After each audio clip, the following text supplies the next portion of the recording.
I've not found an ending for this piece, or even a kinder, compassionate start.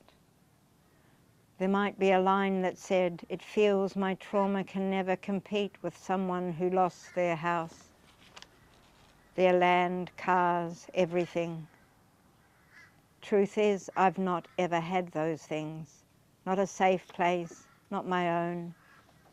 To lose such a place as that, I cannot, I think, ever fathom. Yet there is a grief, a terrible grief, always living at the edge, on the outskirts of the world of a place.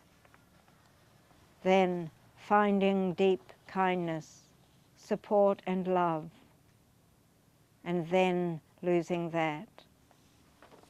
Oh, then losing that. It was more, I came here a number of years ago and I lived here and felt real connections with people and started to feel the hope that I would be part of this community. So I went back to Sydney to get my life sorted out and out of the city, which took a long time. My story is, the fires were awful, terrifying. They thundered, crashed through my life, an already fragile life, a battered, bruised life. It devastated so many people I really care about. It deeply hurt them. They were the people I had leaned on. Where do fragile people go when the very people I leaned on are so deeply affected themselves? This thing that like some evil army tore through Wingham and especially Boban. For the people of Boban and Wingham, it has been devastating. For fragile people, those needing that extra help, it's awful, devastating. I started performing in New Zealand before I came over here. Did my own shows. They were sort of dance with written work. In Cleveland Street, the performance space, there were groups of us, and so I performed here and also in Melbourne, then went and studied dance and performed in New York. I had come to Wingham fragile, broken.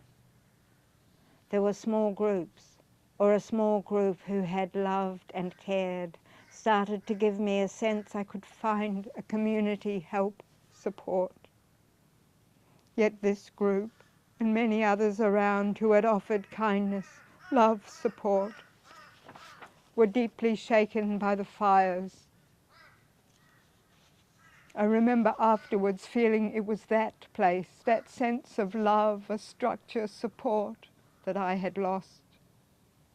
People who were once strong, able to help, unutterably kind, giving, were now themselves struggling. The fires, the flooding, and then COVID. My problems are not simple. I carry huge amounts of trauma.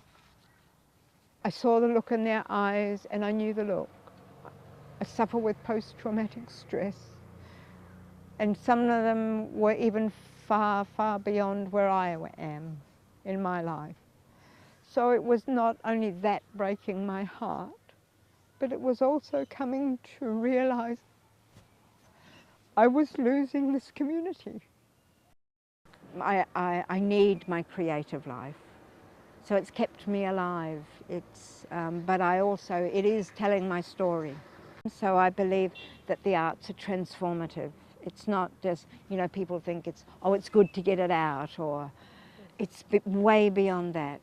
All I know is my own hurt, our hurt, and in the silence, you, her, I, we weep and shall weep.